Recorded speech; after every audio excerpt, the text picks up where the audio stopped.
Hallo und herzlich willkommen zum neuen Beer Mover Talk. Wir sind hier heute auf dem Gelände des ehemaligen Truppenübungsplatzes Münsingen. Ein schönes Fleckchen Erde, allerdings manchmal ein bisschen kalt. Im Moment scheint die Sonne. Ihr wisst ja, Beer Mover, das ist ein Gesprächsformat, wo wir mit Menschen reden, die etwas verändern wollen, in unserer Gesellschaft etwas bewegen wollen, sich kümmern, im besten Wortsinne. Und da habe ich heute einen besonders netten Gast hier. Wir kennen uns schon eine ganze Weile, Patrick Burkhardt. Herzlich willkommen. Hallo Patrick. Dankeschön. Wir kennen uns noch aus der Zeit, als es in der Ukraine losging mit dem Krieg. Da hattest du noch eine andere Aufgabe. Was hast du damals gemacht in Wörth? Ich war damals zuständig für die Supply Chain von MB Trucks und auch für unsere internationalen Produktionen. Und jetzt bist du auf die Personalentwicklungsseite, sag ich mal, gewechselt. Du bist Leiter Culture, Learning und Development. Ist das richtig? Das ist richtig. So ein origineller Titel. Bist du der Kultursachverständige des Konzerns? Nicht ganz, aber wie du weißt, sind wir als Unternehmen seit etwa 2,5 Jahren an der Börse notiert. Und auf der anderen Seite haben wir als Unternehmen eine sehr lange Tradition. Deswegen sage ich immer, wir sind ein Start-up mit Tradition. Und in dem ist es besonders wichtig, dass wir auch eine eigene Kultur entwickeln und ein Stück weit auch Orientierung geben, eine eigenständige Kultur haben. Und das ist ein Teil meiner Aufgabe. Also Kultur heißt Unternehmenskultur, Miteinander der Kolleginnen und Kollegen, die hier arbeiten und auch mit den sogenannten Vorgesetzten? Genau. Wie möchten wir zusammenarbeiten? Was sind unsere Werte? Was ist auch der Purpose, der uns umtreibt? Und wie du weißt, for all who keep the world moving, ist das, was der innerste Antrieb unseres Unternehmens ist. Und da ist es ganz wichtig, dass man einfach auch jemanden hat, der die Kultur im Unternehmen verankert und auch ein Stück weit weiterentwickelt und auch eine eigenständige Kultur entwickelt. Nun haben wir ja hier anscheinend lauter Kulturgüter um uns herum. Genau. Was machen wir heute eigentlich hier und warum stehen hier so viele wunderbare LKW von allen Marken, Busse? Was machen wir hier heute? Was hat das mit Kultur zu tun? Wir stehen ja für die Nachhaltigkeit in dem Transportwesen und ein Stück weit möchten wir heute unsere Mitarbeiter teilhaben lassen, diese neuen Fahrzeuge, die alle Zero Emission sind, erfahren zu können im wahrsten Sinne des Wortes und ein Stück weit auch den Purpose erlebbar zu machen. Und deswegen haben wir heute über 200 Mitarbeiter eingeladen und Mitarbeiterinnen aus allen Standorten in Deutschland. Und wir haben Glück, dass wir wirklich wunderschönes Wetter heute haben und die Kolleginnen und Kollegen viel Spaß haben werden, unsere Produkte heute erfahren zu können. Und wie sind die sozusagen, wie haben die sich qualifiziert für diesen Tag? Hier haben die allerbeste Beziehungen zu dir gehabt oder wie hat das funktioniert? Die haben sicher auch allerbeste Beziehungen zu mir, aber wir haben das Losverfahren entscheiden lassen und wir haben sichergestellt, dass sowohl Mitarbeiter von Entwicklung, Produktion aus allen Bereichen vertreten sein werden, aus allen Standorten von Berlin über Kassel, Gaggenau, sodass wir möglichst viele Menschen erreichen, weil wir wissen, 250 Leute ist nur ein kleiner Ausgriff der Mitarbeiter und Mitarbeiterinnen, die wir im Unternehmen hier in Deutschland haben. Aber am Ende ist es auch wichtig, dass die ein Stück weit Botschafter sind in dem Sinne und auch ein Stück weit die Zukunft vermitteln können. Und glaubst du, dass wenn man die Produkte fährt, dass das dazu beiträgt, dass man quasi das nach draußen transportiert? Zero Emission, eine andere Art des Fahrens, auch natürlich mit Auftankzeiten, die ein bisschen anders sind, als man sie früher kennengelernt hatte mit dem Diesel. Funktioniert das? Hast du da schon erste Erfahrungen? Naja, also wir machen das ja nachher auch gemeinsam nochmal. Und alle, die ich bisher kennengelernt habe, sind mit einem breiten Grinsen aus unseren Fahrzeugen ausgestiegen. Und ich glaube, das wird auch heute unseren Mitarbeitern und Mitarbeiterinnen so gehen. Und insofern ist es, glaube ich, wichtig, dass ein Unternehmen und auch eine Branche, die in der Transformation sich befindet, wo wir ein Stück weit auch anders arbeiten müssen und wollen, das verbinden mit unseren Produkten und auch mit der Begeisterung, die die Produkte vermitteln können. Und wenn die Kolleginnen und Kollegen heute diesen Spaß und diese Begeisterung dann weitertragen, dann haben wir, glaube ich, sehr viel erreicht. Wenn du sagst, wir wollen anders arbeiten, das heißt ja auch, dass man sozusagen Leute schulen muss. Was bietet ihr da an? Das ist ja dann die Abteilung nicht mehr Kultur, sondern Learning, oder? Das ist der Teil Learning and Development. Und Transformation ist nur möglich, indem wir uns weiterentwickeln, qualifizieren Und natürlich haben wir sehr viele Mitarbeiter, die vielleicht gestern noch ein Dieselaggregat produziert haben, die morgen vielleicht eine Brennstoffzelle oder vielleicht eine Batterie in unsere Fahrzeuge verbauen werden. Und dafür braucht es ganz andere Qualifikationen.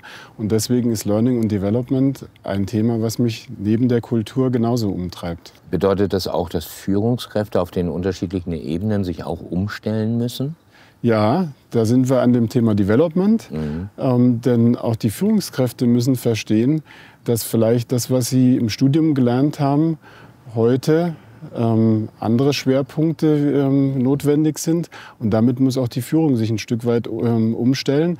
Und deswegen bin ich so froh, dass ich mit meiner neuen Aufgabe auch ein Stück weit die Erfahrungen, die ich gesammelt habe, in unterschiedlichen Aufgaben in allen Bereichen unseres Unternehmens einbringen kann und damit auch ein Stück weit vermitteln kann, welcher Veränderungsbedarf in der Führung unserer Mitarbeiter und Mitarbeiterinnen. Heißt Führung denn, dass man mehr kooperativ arbeitet?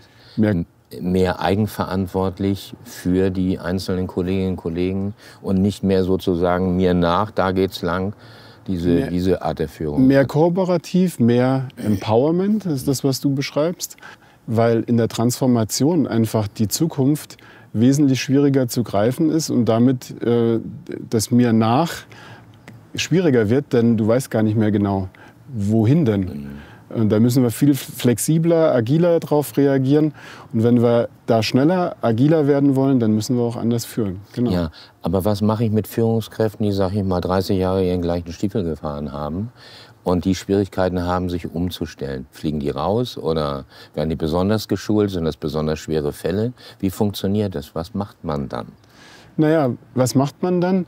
Ein Stück weit zunächst mal beginnen an dem Purpose. Was wollen wir denn eigentlich hier erreichen? Wir wollen mit einer langfristigen Sicht führen. Wir wollen lösungsorientiert arbeiten.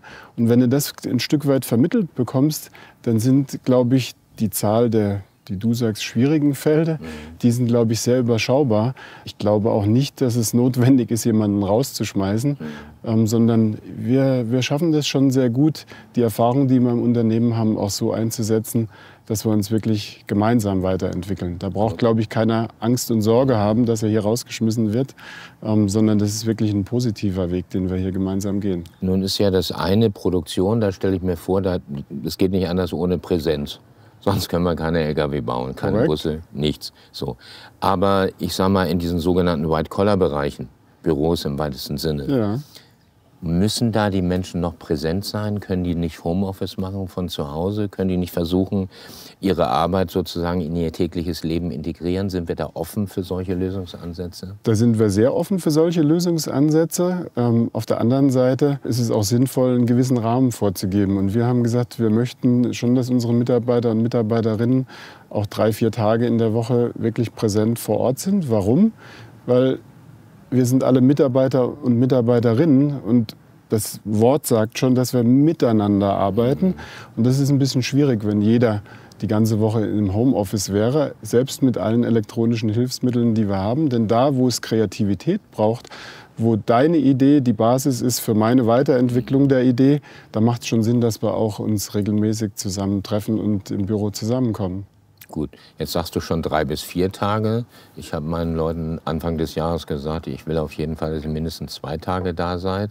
Ich habe euch aber lieber ganz da. Ne? So, Genau. Also sozusagen Eigenverantwortung, wie man es machen kann.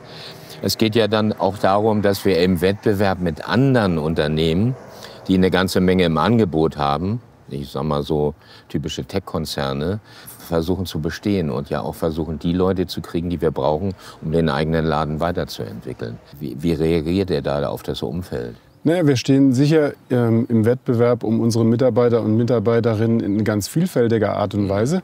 Das eine Thema ist sicher, aus der Corona-Krise kommt das Thema Anwesenheit. Das zweite ist sicher das Thema der angemessenen Bezahlung. Ich glaube, das machen wir auch sehr gut. Darüber hinaus, glaube ich, ist es ganz vielen Mitarbeitern und Mitarbeiterinnen wichtig, dass sie hier einen Sinn haben, an dem sie arbeiten. Und da hilft unser Purpose enorm. Darüber hinaus ist das Thema Nachhaltigkeit, wenn ich mit Menschen spreche, die erst kürzlich bei uns einen Vertrag unterschrieben haben. Und du fragst sie, warum habt ihr denn eigentlich einen Vertrag hier unterschrieben? Was hat euch denn daran interessiert, bei uns anzufangen und nicht woanders? Dann ist die häufigste Antwort, die ich bekomme, ja, weil wir Teil der Lösung sind, die Zukunft nachhaltig zu gestalten. Und deswegen sind wir ja heute auch hier, unsere nachhaltigen Produkte erleben zu können. Und das ist ein ganz wichtiger Faktor, neben eben vielen anderen, den es zu betonen gilt. Und darüber hinaus sind wir eine der wenigen Unternehmen in Deutschland, die wirklich international arbeiten. Das heißt, wir haben sowohl, wenn du in Leinfelden durch unsere Offices gehst, Menschen aller Couleur, aller Hintergründe, aller Pässe, die du dir vorstellen kannst und aller Gesinnungen. Und deswegen ist es auch wichtig, dass wir ein ganz diverses Team haben. Das ist eine große Stärke bei uns im Unternehmen und das ist ein weiterer Grund, warum Menschen sagen, ja, bei euch wollte ich anfangen und bei euch fühle ich mich auch wirklich wohl. Und gibt es Erstrebungen in unserem Land, wenn man das sich so anguckt, dass es eher populistisch manche Politiker unterwegs sind? Ist das eigentlich schädlich so für Personalentwicklung, wenn man sagt, wir versuchen die besten Köpfe zu kriegen und die klügsten Köpfe zu kriegen? Hast du da das Gefühl, das könnte das negativ beeinflussen? Absolut. Wir haben das Thema DEI, Diversity, Equity and Inclusion und Belonging am Ende. Also mit anderen Worten die Diversität, die Zugehörigkeit, die Inklusion unserer Mitarbeiter und auch die Chancengleichheit als ganz wichtiges Ziel uns vorgenommen. Und wir sind da auch auf einem hervorragenden Weg. Und natürlich sind dann Stimmen, die du hörst, die vielleicht in eine andere Richtung denken, sicher nicht sinnvoll und hilfreich für uns als internationales Unternehmen hier auch wirklich einen hervorragenden Job zu machen und auch die besten Talente für uns begeistern zu können. Und insofern ist es, glaube ich, auch wichtig, dass wir hier, du, Martin, auch ich, die Stimme erheben und sagen, das ist das, was wir wollen. Wie schaffst du es, den Informationsaustausch mit deinen Kolleginnen und Kollegen, zum Beispiel in Japan bei Fuso oder bei Freightliner in den USA hinzukriegen? Das ist ja durchaus entgegengesetzte Richtung im weitesten Sinne. Das ist so. Das ist durchaus manchmal ein Tag, der sehr früh anfängt oder ein Tag, der sehr spät aufhört. Und natürlich auch klassisch, indem ich auch regelmäßig vor Ort bin. Denn ja, wenn du Human Resources in dem Bereich arbeitest, dann ist es auch wichtig, dass wir uns treffen, so wie wir uns heute hier treffen. Und insofern bin ich auch relativ häufig unterwegs. Ja. Ja. Wie gehen wir damit um? Also ich zum Beispiel habe ein relativ junges Team. Wir haben jetzt, glaube ich, 15 Babys da sozusagen. Das bedeutet ja auch, dass man versucht dann für die Kolleginnen und Kollegen, die Elternzeit machen wollen, die teilhaben wollen, auch vor der Geburt, nach der Geburt, Angebote zu machen. Ist das eine Belastung oder weist sich das in der Zukunft immer als etwas aus, was eher positiv einwirkt, wenn man da offen ist als Arbeitgeber? Also zum einen sind wir da sehr offen und ich glaube auch, dass es ein wettbewerbsdifferenzierendes Merkmal sein kann, dass Mitarbeiterinnen und Mitarbeiter bei uns auch, sag mal, klassisch Beruf und Familie miteinander vereinbaren können. Und ja, uns ist es wichtig, dass wir, so wie bei dir, auch familiäre Situationen berücksichtigen können. Und wir haben hier Angebote, sodass Mitarbeiterinnen und Mitarbeiter sowohl sich um ihre Familie, um die kleinen Kinder kümmern können, aber auch umgekehrt in Teilzeit arbeiten können oder auch im Jobsharing beispielsweise. Und das sowohl in Führungskräftefunktionen als auch in anderen Funktionen. Und die Rückmeldung, die wir hier bekommen, ist, das ist ein ganz wichtiger Faktor, um am Ende auch zu sagen, hier arbeite ich und hier möchte ich auch bleiben.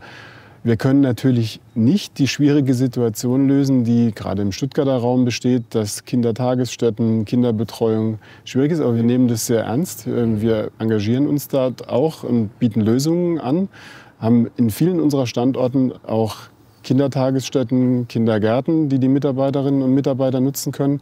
Und das hilft auch ein Stück weit, eben einfach Familie und Beruf vereinbaren zu können. Ja, ich denke immer, so ein Sternchen wäre eigentlich schön in Leinfelden, ein echter Ding. Das haben wir noch nicht. Da arbeiten wir noch dran. Ja, okay. Ihr macht auch HR-mäßig so Recruiting Days, wo ihr versucht, irgendwie Leute zusammenzubringen. Was kriegt ihr da hinterher für ein Feedback, wenn ihr sowas abgehalten habt?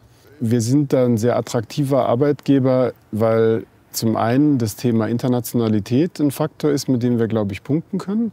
Zum Zweiten wir auch ganz stark das Thema eben DEI in den Vordergrund stellen. Zum Dritten, weil wir einen klaren Purpose haben und den auch jeden Tag leben und der auch erlebbar wird an solchen Tagen. Und zum Vierten, Ja, weil du ein Stück weit auch an solchen Tagen unsere Kultur erleben kannst und dann spürst, dass wir natürlich in einem Großunternehmen ein Stück weit Hierarchien haben, aber die nicht in der Form leben, wie es vielleicht der ein oder andere noch aus der Vergangenheit kennt, sondern sehr eng miteinander zusammenarbeiten, einen offenen Austausch pflegen. Und das sind Punkte, warum Mitarbeiter und Mitarbeiterinnen am Ende sagen, oder in dem Fall noch Bewerber, ja, hier möchte ich anfangen und dann auch einen Vertrag am Ende bei uns unterschreiben. Gerade mal zurück in der Geschichte. Warum hast du dich damals für Daimler entschieden? Was war für dich der Anlass zu sagen, da will ich hin? Ja. Weil so viele andere im sozialen Umfeld da auch gearbeitet haben? Nee, damals eigentlich schon genau entlang der Punkte. Ich komme, wie du weißt, aus einem sehr kleinen Nest, hätte ich jetzt fast gesagt, Dorf, aus Südhessen und bin in Baden-Württemberg geboren und dann in Rheinland-Pfalz zur Schule gegangen. Also ich habe da schon ein paar Länder sozusagen kennengelernt und wenn du aber aus einem kleinen Dorf kommst, dann möchtest du irgendwie vielleicht doch noch mal ein bisschen die Welt erleben. Und insofern war damals schon für mich Daimler das Unternehmen, was einen internationalen Bezug für mich herstellen konnte, zum einen. Und zum Zweiten auch damals schon tolle Produkte hatte, die mich begeistert haben. Ja? Und als Ingenieur suchst du natürlich auch ein Stück weit Produkte, Arbeitgeber, wo du das ausleben kannst, was du irgendwo gelernt hast. Und deswegen bin ich heute noch begeisterter Busler und Truckler. Und das war der erste Grund, warum ich hier angefangen habe. Würdest du deinen Kindern auch empfehlen, hier anzudocken? Naja, da kann ich dir eine kurze Geschichte erzählen. Als wir die letzten Faschingsferien hatten, habe ich eines dieser wunderschönen Produkte mitgenommen. Und dann bin ich mit meinen beiden Kindern ein bisschen spazieren gefahren. Und wir haben auch noch viele andere tolle Dinge gemacht in der Zeit. Aber wenn ich dann am Ende der Ferien gefragt habe, was war denn das Tollste, dann war die Rückmeldung der Tag, wo wir zusammen LKW gefahren sind. Insofern müssen die das am Ende für sich selbst entscheiden. Aber natürlich kann ich Ihnen sehr wohl empfehlen, hier anzufangen. Und die erste Begeisterung, die habe ich anscheinend schon geweckt. Ja. Wie viele Jahre hast du jetzt auf dem Buckel? Du meinst hier arbeitstechnisch? Ja. Über 25. Also ich bin durchaus mittlerweile recht erfahren und habe viele Höhen und Tiefen. Du weißt, der Truckmarkt und der Busmarkt ist sehr zyklisch miterlebt, aber das ist das, was es auch spannend macht. Ja? Ja, nun bist du ja sozusagen eher von Hardware auf Software umgestiegen, also auf die weichen Themen. War die Umstellung schwierig? Ja, die war nicht ganz einfach, aber das war genau der Grund, warum ich das auch gemacht habe, weil ja, die letzten 9 Monate, seitdem ich gewechselt bin, war ich regelmäßig außerhalb meiner Komfortzone. Und das ist durchaus wichtig, weil ich glaube, erst dann lernt man was. Wenn du dich bequem eingerichtet hast und alles schon mal gesehen hast, dann wird es A, vielleicht ein bisschen langweilig und B, du lernst auch relativ wenig. Und deswegen habe ich gesagt, hey, Personalbereich, Menschen haben mich schon immer in meinem ganzen Leben interessiert im Sinne der Führung, der Zusammenarbeit. Hier habe ich die Chance, jetzt etwas zu gestalten. Aber nichtsdestotrotz war das eine große Umstellung.